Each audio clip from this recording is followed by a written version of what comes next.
Today we're doing a breakdown of every single survivor class in Bite by Night. I'll do the killers in another video. And I want to get this out of the way. None of these classes are bad, per se. While yes, there are some better than others, if I were to make a tier list, I'd probably put them all in the same tier, but in different order.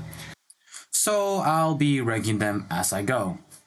I'll be focusing on how much the class itself can give and what they can do that no other class can. So, without further ado, let's start with... Alright, and what will you be having today, sir? I want a boneless pizza, please.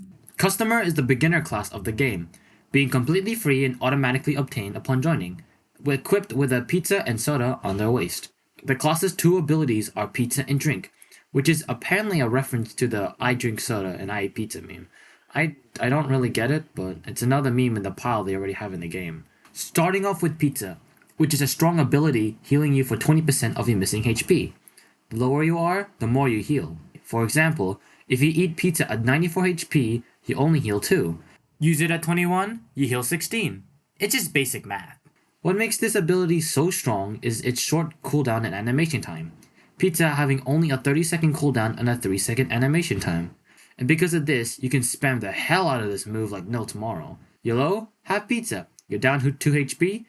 Eat pizza. In a chase? Eat pizza. Yes, the animation is so short, you can eat pizza mid-chase. Is it worth letting the killer catch up for 10 HP? No. Is it worth the flex? Oh, definitely. But having too much pizza isn't good for you, so maybe having a drink to wash it all down would be nice. That's where the soda comes in. Drinking soda allows you to, well, drink soda. It gives you a whole ton of effects.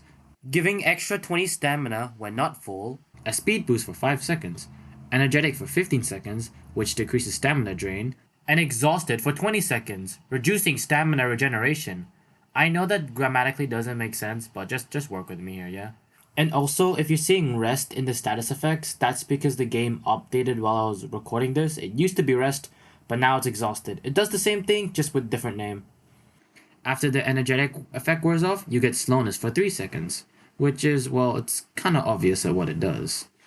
This can be quite daunting for new players, seeing all these effects, but it's pretty obvious soon that some sort of speed boost or a way to get away from the killer. It's best to use this ability preemptively because the animation to drink this thing is really long.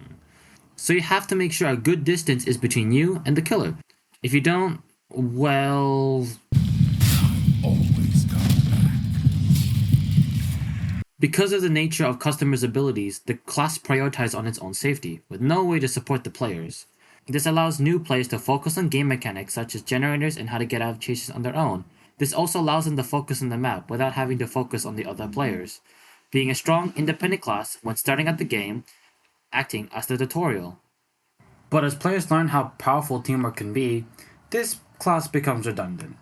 All the other classes have abilities to help their teammates survive, except for customers. They can block the door for others, but that's about it. While it can still be helpful, as if you're good at looping, you can find more opportunities to use the soda and distract the killer for a really long time. And you can take smaller hits for others, helping them out if they're in a chase, such as Wire Eyes and Springtrap's traps. Since Customer has Pizza, a very spammable self-heal ability, while all of this stops it from being useless, it doesn't stop it from being last place, as other classes have better and stronger abilities to help other survivors in chases. So last place, it must stay. Engineer Gaming.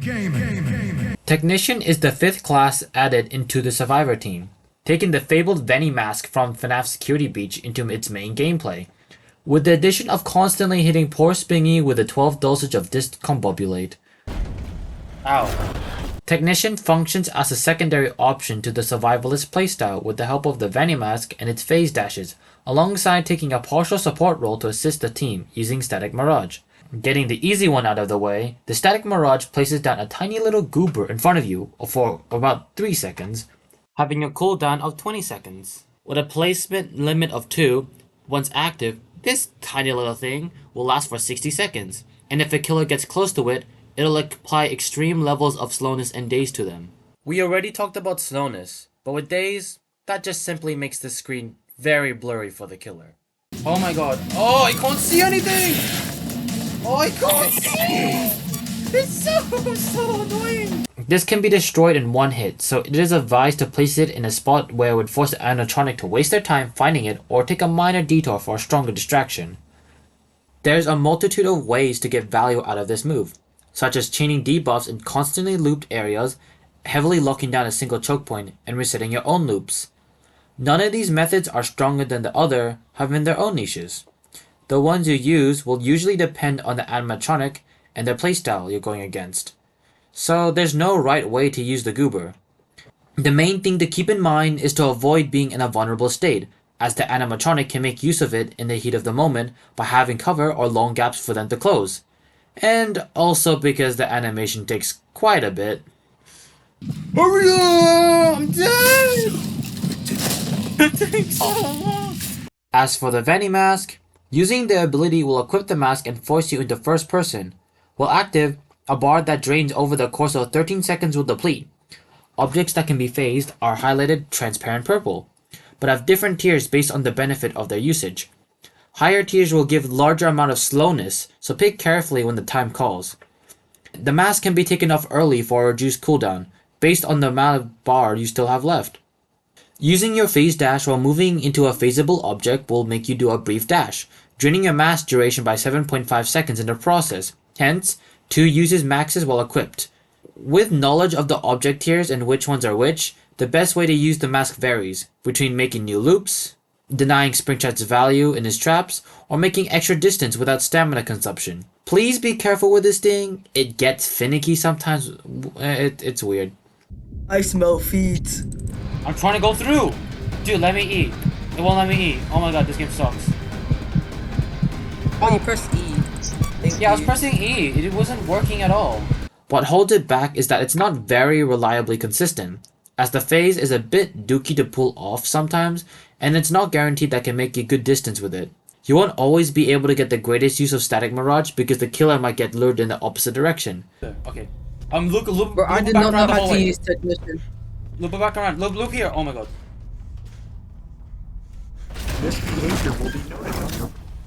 Sean, how are you dead already? But it at least has a way to help slow down the killer for both yourself and other survivors, and has a decent and cool way to loop. My bad. I smelled so wrong. That's crazy! Did you see that? Oh my god. While it has potentials to be a great class, the hindrances make it just that. Potential. So, 4th place it goes. Ah, my freaking knees! Ooh. Let's talk about Fighter. Equipped with an axe or crowbar, Fighter is the main stunner, with their abilities stalling the killer for a couple of seconds, allowing for quick escapes for you and your allies. Having 110 HP, being the most health of any survivor, Fighter can use its 2 abilities, Swing and Parry. Parry makes the player completely invulnerable, allowing you to parry certain attacks. This being every M1, close range axe throw, charge, mimic grab, and tethered grab. When parrying any of these moves, you get a parry charge, having a max of 3. This parry charge determines the strength of your swing. Swing lunges the player forward and stuns the killer for 3 seconds, and deals debuffs depending on your parry charges.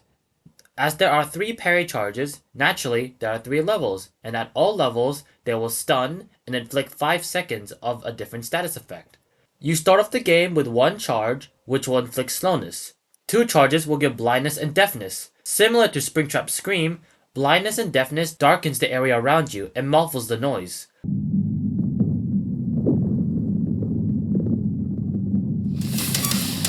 With full charge, you will give confusion, inverting the killer's controls. The stun can be helpful to allow survivors to get away and also cancelling killer's abilities like Mimic Grab.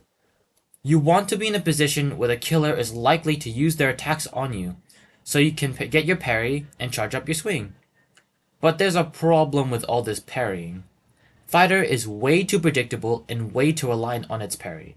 If you're unable to get a parry charge, you might as well be a survivor with no abilities.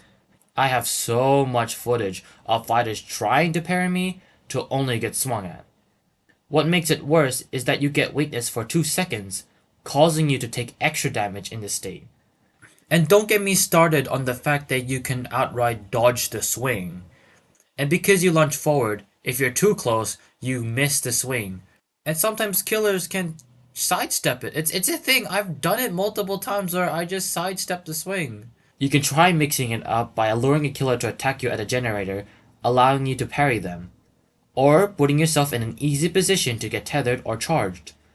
But all of these options only work once. After that, the killer will learn and play around your strategy. Then, with all these problems, why is it up in third place? Well, it's because this class has something that no other class has: implicit pressure. What do I mean by that? Implicit pressure is the threat of the move, not the move itself. Think about it. Killers are going to be more wary and less likely to swing at you just because you have parry off cooldown. And some killers may be more cautious about using their abilities on you, putting themselves at a disadvantage. So you don't even need to use parry to get use out of it. Unfortunately, you need to use parry to get swing. So if you want to get full use of this class, you want to get your parry charges in, making fighter predictable, and if you're not careful...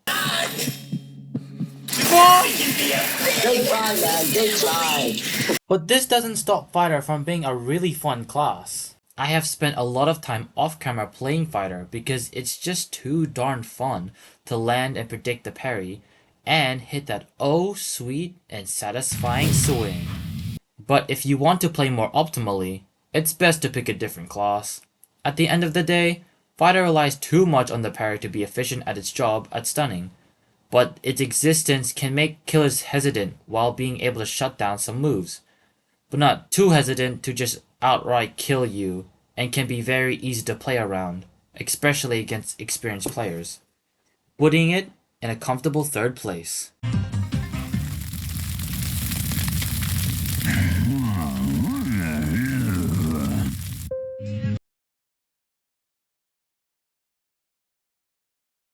Medic is just like any healing class in any game. They heal allies, and they heal themselves. Pretty simple enough. Being the cheapest class in the game, only costing 800 scrap, coming with a cute little fast medkit on the back of the player. Despite its low cost, it's quite powerful, being the only class that can see other players' health, but only having 90 health, being the lowest health in the game. Medic's abilities are heal and self-heal. Very creative with these names, huh? Heal can heal other survivors for 30 HP, and will give an overheal of up to 15 HP if they're already near max health. Anything past that limit will just be wasted time. Luckily, you can cancel it. You heal 5 HP for every 2 seconds, creating the opportunity to get interrupted, not letting you get the full heal sometimes. This happens when the killer is slicing you, or if either player cancels the healing by moving, only healing the player for the amount of time you've been healing them for. This ability has a 48-second cooldown, so it's best to save this for players who are low and need to take another hit or two. What makes this interesting about this is that you can't choose who to heal. You can only stick out your medkit and hope someone notices you, as they need to interact with it to get healing. So if you're trying to heal a guy at 3, a bozo can walk in with 80 HP and steal a heal. I'm not sure if it's a good thing or not, but at least it's funny. Oh, and you can't heal other medics because balancing. After that is self-heal. This ability is pretty similar to the ally heal, instead healing you for 5 HP every second. The downside is that you can't cancel this, but you can still get interrupted by getting swung at. So if you get caught using this, say your prayers. Ow, there goes half my health. Having a 60-second cooldown, the amount you heal is based on your current HP. So the lower you are, the more you heal back.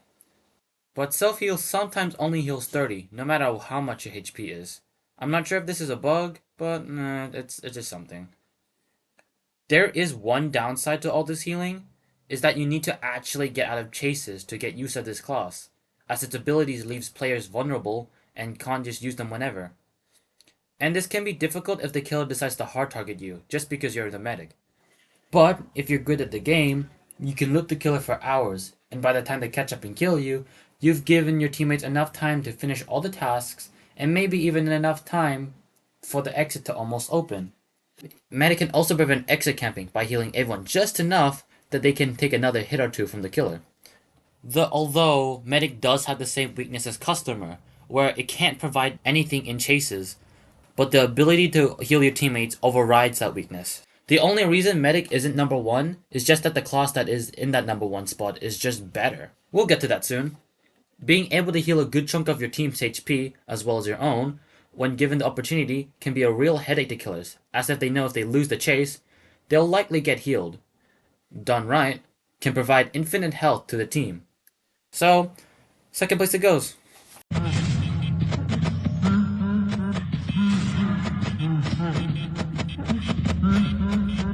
Security guard, security guard, security guard. Where do I begin? Obviously a nod to the classic games where you play a security guard costing 1,100 scrap, with one of the abilities taking in the camera aspect of the original games, while the other being a taser to slow animatronics. They're equipped with a yellow taser gun at all times, starting with an overheal of 25 HP. Let's start with the taser. With it, you can shoot the killer and slow them down, being very useful in chases, giving everyone enough time to get away. Upon use, you point your taser to wherever your mouse is, so it's recommended to use shift lock or first person when aiming this thing. You'll see a gauge appear on your screen. That will slowly fill up, taking about 20 seconds to fully charge. Pressing left click or M1 will fire at it early. Depending on what you do here will determine the cooldown of your taser. You can cancel it by using the ability again, putting it on a 15-second cooldown. Missing the taser will put you at 20, and landing it will put you on a 30-second cooldown after the taser lets go. So it's best to cancel the ability if you're not confident you can hit the killer, as it'll have a smaller cooldown. Depending on how full your gauge is, it'll apply different effects and shoot automatically when full. The 4 stages of taser are green, yellow, red, and Bazinga! When charging for less than 5 seconds, green will increase your walking speed and apply slowness to the killer for 3 seconds. For 5 to 9 seconds, yellow will have you a bit slower than normal walking speed and apply slowness and daze to the killer for 5 seconds. Charging for 10 to 14, you'll be in red, decreasing your walking speed, now applying slowness and confusion for 7 seconds.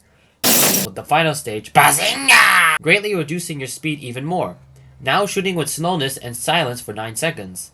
Silence prevents the killer from using any abilities, and at this stage you also get a stun that lasts for 0.1 seconds. This may not seem that useful, but it can really stop some killers from using their abilities. Oh, you can also use this on Disguised Ennard. Go, go, go, go. Get out of it. Get out of that boost. Using cams pull up cameras. Similar to the original games, the difference is that you don't get a map, and the cameras you use are randomized every game. On the cameras, it'll label other survivors and killers. Clicking on any of these will highlight their location to all survivors for 5 seconds. But only the security guard who pinged the killer can see the highlight. For other survivors to see it too, they need to be close to them. Using this, however, will drain your energy. When on cameras, you have an energy system of 4 bars. Highlighting anything will use 15% of a bar, and being on cams will slowly drain their energy. This energy system is quite similar to the original games, but the difference is that you can regenerate. And it regenerates quite quickly and passively when on cameras. So as long as you're not on them for long, energy won't be a problem. Just make sure you're not out in the open when doing so. Oh my god! When opening cams, it'll put you on the camera closest to the killer and highlight that camera red. Security guard is number 1 because it's insane role and support, which the game highly rewards. Being able to ping the killer to everyone gives a huge advantage and makes sure that no one runs into the killer face to face. This also allows everyone to see what abilities the killer is using, such as Springtrap Scream. Pinging him, even with blindness you can still see him.